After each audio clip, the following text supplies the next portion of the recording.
الحمد لله نحمده ونستعينه ونستغفره ونعوذ بالله من شرور أنفسنا ومن سيئات أعمالنا من يهده الله فلا مضل له ومن يضلله فلا هادي له وأشهد أن لا إله إلا الله وحده لا شريك له وأشهد أن محمدا عبده ورسوله أما بعد أعوذ بالله من الشيطان الرجيم بسم الله الرحمن الرحيم والذين يؤذون المؤمنين والمؤمنات بغير ما اكتسبوا فقد احتملوا بهتانا وإثما مبينا وقال النبي صلى الله تعالى عليه وسلم الإيمان بضع وسبعون شعبة فأفضلها قول لا إله إلا الله وأدناها إمادة الأذى عن الطريق والحياء شعبة من الإيمان أو كما قال النبي صلى الله تعالى عليه وسلم صدق الله العظيم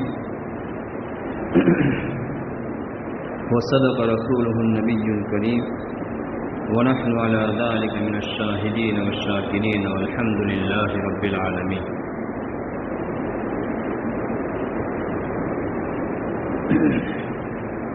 محترم حضرات، گزشتہ جمعہ میں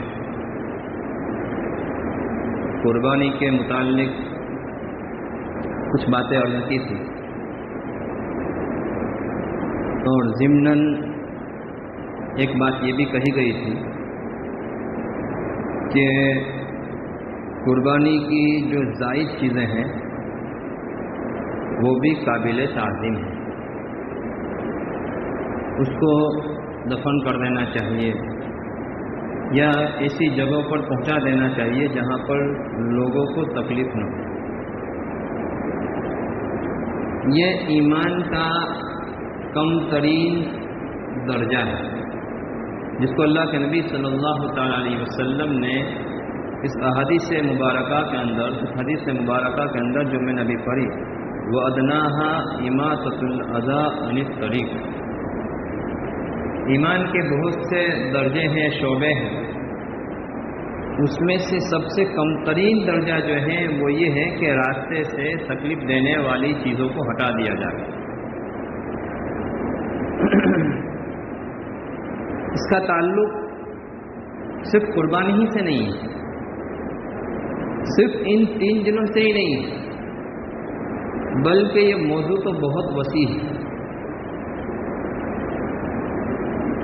اس لیے کہ دین صرف جو ہے یہ عقیدے، عبادات، حج، روزہ، زکوٰۃ، نماز صرف اس کا نام نہیں ہے، بلکہ دین جو ہے اس کے اندر اس کے مختلف شعبوں میں سے ایک شعبہ جو ہے معاشرت بھی ہے، آپس میں رہن سہن بھی ہے، کس طریقے سے آپس میں رہا جائے، یہ بھی دین کا ایک اہم حصہ ہے جس کو آج کل ہم لوگوں نے بالکل چھوڑ ہی دیا ہے. میں انشاءاللہ اس کی کچھ وضاحت کرنا چاہوں گا تو اچھی طریقے سے انشاءاللہ بات سمجھ میں آئے گی. اصل بات تو یہ ہے کہ اپنی ذات سے کسی کو بھی تکلیف نہ پہنچے، یہ بہت اہم بات ہے.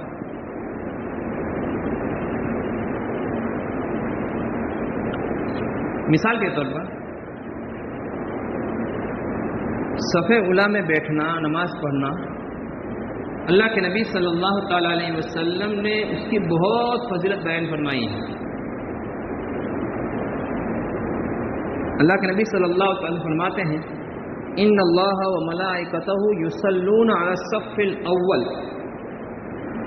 کہ اللہ سبحان، بات ذرا سمجھیے گا. آپ کہیں گے کہ یار ابھی تو راستے کی بات چل رہی تھی اور ابھی صف اول کی بات کہاں سے آ گئی، اس لیے ذرا اس کو سنیں گے تو انشاءاللہ بات سمجھ میں آ جائے گی. اللہ کے نبی صلی اللہ علیہ وسلم فرماتے ہیں کہ ان اللہ و ملائکتہ یصلون علی الصف الاول، کہ اللہ تبارک تعالیٰ اس کے فرشتے جو ہیں یہ پہلی صف میں بیٹھنے والوں پر رحمتیں بھیجتے ہیں۔ دوسری روایت کے اندر ہے اللہ کے نبی صلی اللہ تعالیٰ علیہ وسلم نے صف اول میں بیٹھنے والوں کے لیے 3 مرتبہ دعا فرمائی، اور پھر چوتھی مرتبہ کہا ہے کہ اللہ کے نبی صلی اللہ علیہ وسلم نے کہ ہاں دوسری صف والوں پر بھی رحمت ہو۔ اب اتنی بڑی فضیلت ہے، اب ذرا سوچئے اللہ کے نبی صلی اللہ تعالی وسلم کیا فرما رہے ہیں۔ من ترک الصف الاول، جس آدمی نے پہلی صف کو چھوڑ دیا، کیوں؟ مخافۃ ان یؤذی مسلما، اس گمان سے کہ میں اگر آگے بڑھوں گا تو جو پیچھے لوگ بیٹھے ہوئے ہیں اس کو تکلیف ہوگی۔ فصلى فی الصف الثانی اب الثالث، اس نے دوسری میں پڑھی، تیسری میں پڑھی، چوتھی میں پڑھ لی۔ مطلب کیا تھا؟ اس کی نیت کیا تھی؟ پیچھے رہنے کی نہیں تھی، بلکہ اس کی نیت تو آگے بڑھنے کی تھی۔ نیتوں پر فیصلے ہوتے ہیں، لیکن یہ آگے کیوں نہیں بڑھ رہا؟ اس لیے کہ میرے آگے بڑھنے کی وجہ سے دوسروں کو تکلیف پہنچے گی۔ تو اللہ کے نبی صلی اللہ علیہ وسلم کیا فرما رہے ہیں؟ اضعف اللہ له اجر صف الاول، کہ اللہ تبارک تعالیٰ اس کو صف اول میں بیٹھنے سے بھی زیادہ ثواب عطا فرمائیں گے جو دوسری میں، تیسری میں، چوتھی میں، پانچویں میں، آخر میں بیٹھا ہوا ہے۔ لیکن اس کا مقصد یہ تھا کہ اگر میں آگے بڑھوں گا تو دوسروں کو تکلیف پہنچے گی، دوسروں کو تکلیف نہ پہنچے اس وجہ سے میں پیچھے بیٹھا ہوں۔ تو نیت پر سارا دار و مدار ہے۔ اب ظاہر ہے کہ اس کی نیت یہ تھی کہ دوسروں کو تکلیف نہ پہنچے، جیسے کہ جمعہ کی نماز میں آنا، جلدی آنا، آگے بیٹھنا، یہ مستقل ایک فضیلت ہے، امام کے قریب بیٹھنا۔ لیکن یہ بھی منع کیا گیا ہے کہ آدمی گردنیں پھلانگ کر کے آگے نہ بڑھے، اس لیے کہ گردنیں جب پھلانگے گا تو اس کے ذریعے سے دوسرے لوگوں کو تکلیف ہوگی۔ تو یہ اللہ کے نبی صلی اللہ تعالی وسلم نے مسجد کے اندر بھی اتنا لحاظ کیا ہے کہ ہم سے کسی کو تکلیف نہ پہنچے۔ راستے میں دوسروں کو تکلیف پہنچنے کی بہت ساری شکلیں ہوتی ہیں۔ اللہ حضرت تھانوی رحمۃ اللہ تعالی علیہ کے یہاں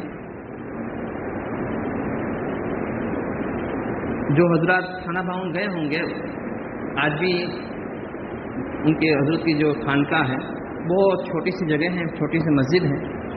اس زمانے میں بہت سارے لوگ آتے تھے تو ان کے لیے سونے کا انتظام جو ہوتا تھا وہ چھت پر ہوتا تھا، اور گرمی ہوتی تھی، پنکھے ہوتے نہیں تھے، اس وجہ سے لوگ جو ہے چارپائی باہر نکال کر کے سویا کرتے تھے۔ حضرت کا اصول یہ تھا کہ جب صبح آپ اٹھے تو سب سے پہلا کام یہ کرنا ہے کہ اپنی چارپائی اٹھا کر کے اپنی جگہ پر رکھ دے۔ بات کہنے کو تو بہت چھوٹی ہے، بہت معمولی ہے۔ ایک صاحب آئے، نئے تھے، تو ایسے اٹھ کر کے چلے گئے۔ وہاں تو باقاعدہ حضرت خود آتے تھے اور چیک ان کرتے تھے، لوگوں کی تربیت کیا کرتے تھے۔ تو دیکھا کہ چارپائی پڑی ہوئی ہے، کہا کہ یہاں پر کون سویا ہے؟ کہا کہ فلاں آدمی سوئے ہوئے ہیں، ان کو بلاؤ۔ تو حضرت نے ان کو بلایا اور کہا کہ چارپائی یہاں کیوں رکھی؟ تو نئے تھے، ناواقف سے کہا کہ اس میں کیا ہو گیا؟ اگر میں نے یہاں رہنے دی تو کیا ہو گیا؟ کہا کہ دیکھو سب لوگوں نے اٹھا لی تو آپ کو سمجھ آ جانی چاہیے تھی کہ ہمیں بھی اٹھا کر کے رکھ دینا چاہیے، آپ نے نہیں رکھا، آپ کی غلطی ہے، اس میں کیا ہو گیا؟ خیر بات ختم ہو گئی، وہ چلے گئے۔ کہا کہ نہیں یہاں نہیں رہنا ہے، ایسی باتوں پر ٹوکتے ہیں۔ اب ذرا سوچئے، یہ چلے گئے دوسری خانقاہ کے اندر، دوسرے بزرگ کے پاس، رات کو سوئے ہوئے اور اٹھے تو چارپائی وہاں پر کہیں پڑی ہوئی تھی، ٹھوکر لگی اور گرے۔ ہر لوگ کہتے ہیں نا کہ لاتوں کے بت جو ہیں باتوں سے نہیں مانتے۔ اب جو ٹھوکر لگی نا، گرے تو بہت زیادہ ان کو لگا، لوہے کی چارپائی تھی، تو پیر پکڑ کر کے وہیں بیٹھ گئے اور کہنے لگے، تصویر پڑھنے لگے کہ حضرت تھانوی کا اصول برابر تھا، حضرت تھانوی کا اصول برابر تھا، حضرت تھانوی کا اصول برابر تھا۔ اب بات سمجھ میں آ گئی۔ تو دیکھیے اصول تو بہت معمولی ہے، لیکن اس کے اندر کتنی بڑی بات ہے کہ ہم سے کسی کو تکلیف نہ پہنچے۔ جب خود تکلیف پہنچی تو ان کو سمجھ میں آئی کہ حضرت تھانوی رحمۃ اللہ علیہ کی بات برابر تھی۔ تو یہ ہمارا جو کام ہے کہ ہمارے ذریعے سے ہمیں اس بات کا اہتمام بھی کرنا چاہیے کہ ہمارے ذریعے سے کسی کو کسی قسم کی تکلیف نہ پہنچے. مثال کے طور پر ابھی قربانی کا ایام چل رہا ہے. گزشتہ جمعہ کو میں نے کہا تھا کہ ایسی چیزیں جو ہیں جس کے ذریعے سے دوسروں کو تکلیف پہنچے، راستے پر ہم قربانی کرنے بیٹھ جاوے اور پھر صفائی کا خیال نہ رکھے تو لوگ گزریں گے تو کہیں گے یار یہ کیا ہے. اب یہ مذہب بدنام ہو رہا ہے، اسلام بدنام ہو رہا ہے. حالانکہ اسلام نے تو ہمیں کیا تعلیم دی تھی؟ گزشتہ جمعہ کو میں نے حدیث کا ایک ٹکڑا سنایا تھا، نظفوا افنیتکم، کہ اپنے گھر کے آنگن کو صاف ستھرا رکھو، ایسا صاف ستھرا رکھو کہ لوگ دیکھے تو کہے کہ ہاں یہاں مسلمان رہتے ہیں. ولا تشبہوا بالیہود، یہودیوں کی مشابہت اختیار مت کرو. اللہ کے نبی صلی اللہ تعالی علیہ وسلم نے یہودیوں کی مشابہت اختیار کرنے سے منع فرمایا اور کہا کہ ہمیں چاہیے کہ ہم اپنے گھر کے آس پاس جو چیزیں ہیں، آنگن ہے، برآمدہ ہے، درخت ہے، اس کو اچھی طریقے سے رکھیں، اس طریقے سے کہ دیکھنے والے کو اچھا لگے. یہ اللہ کے نبی صلی اللہ تعالی علیہ وسلم کا فرمان ہے. اسی طریقے سے راستے میں کچرا وغیرہ ہے یا ایسی چیزوں کو پھینک دینا جس کے ذریعے سے لوگوں کو تکلیف ہو، کھیلی ہے، بلیڈ ہے یا کوئی بھی ایسی چیز ہو، کیلے کا چھلکا پڑا ہوا ہے. اب ہم سوچیں گے کہ یار ہم تو پھینکتے نہیں، دوسرے پھینکتے ہیں. اب یہ سوچئے، میں نے ابھی حدیث کا جو ٹکڑا سنایا ہے، اماطۃ الاذی عن الطریق، یہ ذمہ داری کس کی ہے؟ پھینکنے والے کی نہیں، ہماری. ہم جب راستے پر سے گزرے، ہم دیکھیں کہ بھائی یہاں پر کیلے کا چھلکا پڑا ہوا ہے، اللہ نے مجھے بچا لیا ہے، تو کوئی بیچارہ بھائی گزرے گا تو اس کو جب پیر میں یہ چھلکا آئے گا تو گر جائے گا. یا آج کل کو تھیلی جبلا وغیرہ پڑے ہوئے جو نظر آتی ہو یا نہ آتی ہو، جب پیڑ اس پر پڑتا ہے تو خصوصاً یہ بارش کے موسم میں تو آدمی کا پیر پھسل ہی جاتا ہے.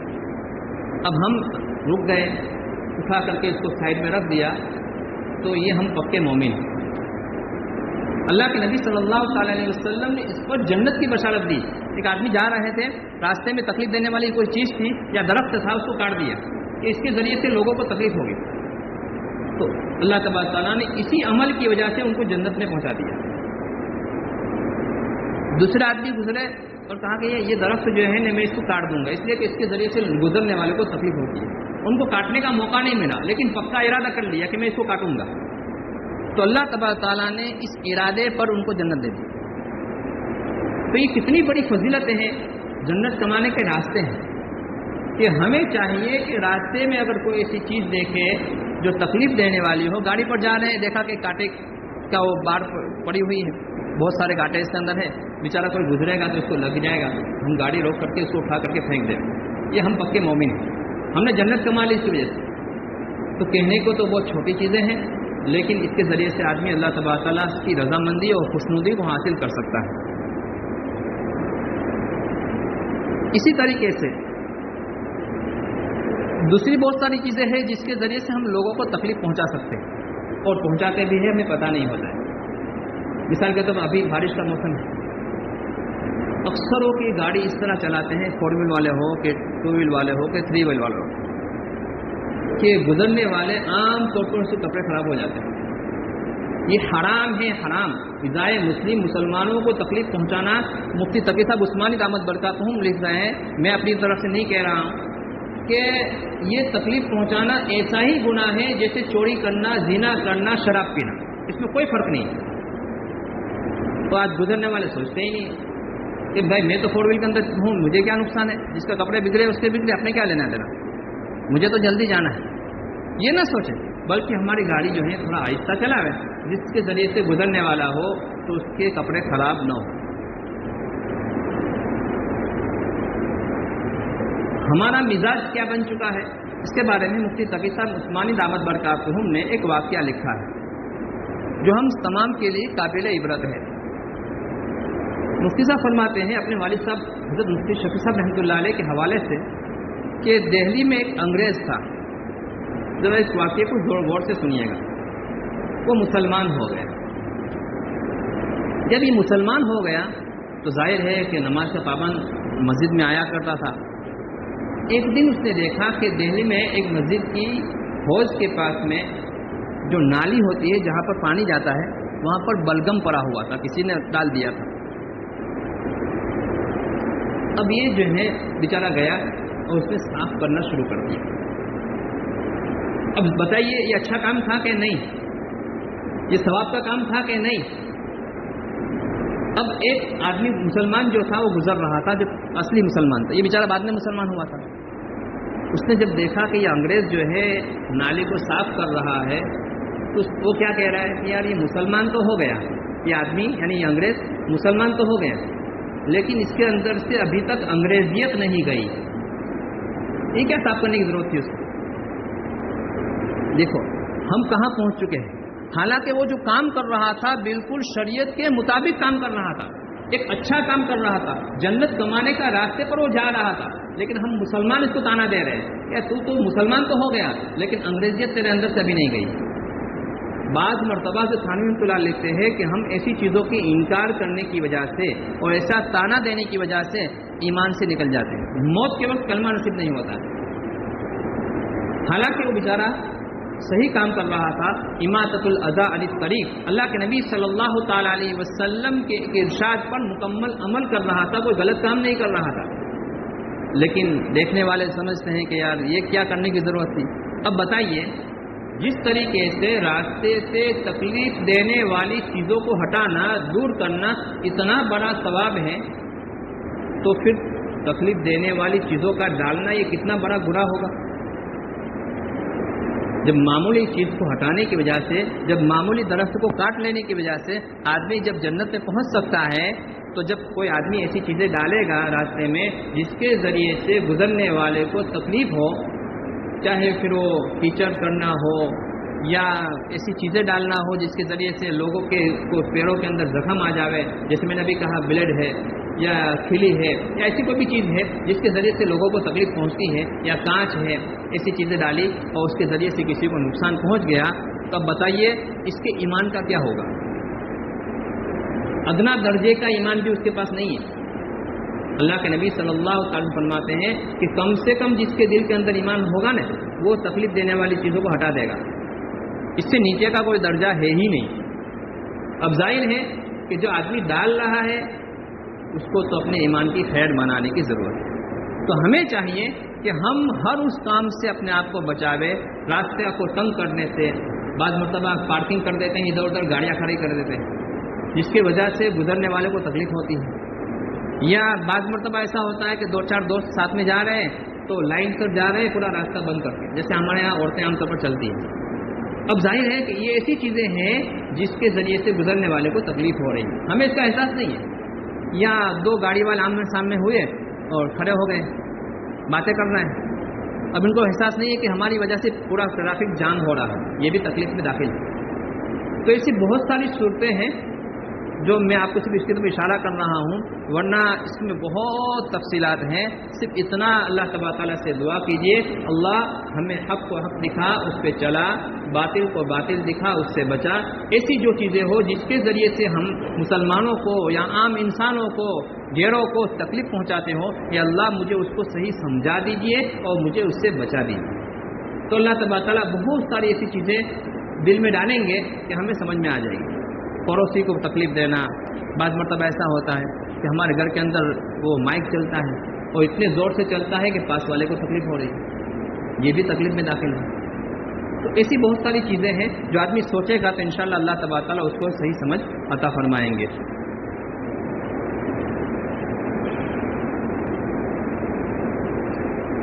اسی طریقے سے راستے میں ہم بعض مرتبہ جیسے بارش کا موسم ہوتا ہے تو اس میں تو چھت کا پانی جو ہے پڑنالے پر وہ گرتا ہی ہے. لیکن ہمارے یہاں بہت سے ایسے علاقے ہیں جہاں پر آپ راستے میں گزریں گے، عام دنوں میں بارش کی بات نہیں کر رہا ہوں میں، تو اوپر سے پانی گرتے ہوتے ہیں. اگر ہم اوپر کا چھت جو ہے استعمال کرتے ہیں، پانی گرانا ہے ہمیں، تو تھوڑا پائپ نیچے اتار دے تاکہ گزرنے والا بیچارہ جو ہے بعض مرتبہ تشویش میں پڑ جاتا ہے، یہ پانی ناپاک ہوگا کہ پاک ہوگا، میری نماز کا کیا ہوگا، میرے کپڑے خراب ہے کہ نہیں، اس وجہ سے وہ تشویش میں پڑ جاتا ہے. اب ظاہر ہے کہ یہ بھی ایک بہت بڑی تکلیف دینا ہے کہ ہمیں چاہیے کہ ہم اس پائپ کو تھوڑا لمبا کر کے نیچے اتار دیں، پھر چھت پر پانی ہم بہاوے، کوئی مسئلہ نہیں ہے، ہمارا گھر ہے، ہم استعمال کریں، لیکن دوسروں کو ہمارے ذریعے سے تکلیف نہیں ہونی چاہیے۔ اللہ تبارک تعالیٰ ہمیں ان پر عمل کرنے کی توفیق نصیب فرماوے، اور اللہ سبحانہ و تعالیٰ ہمیں ہر اس کام سے بچنے کی توفیق نصیب فرماوے جس کے ذریعے سے کسی بھی، بلکہ مسلمان کو نہیں، انسان کو نہیں، بلکہ جانور کو بھی تکلیف نہ پہنچے، اس کا ہمیں خیال رکھنے کی توفیق نصیب فرماوے۔ وما علینا الا البلاغ۔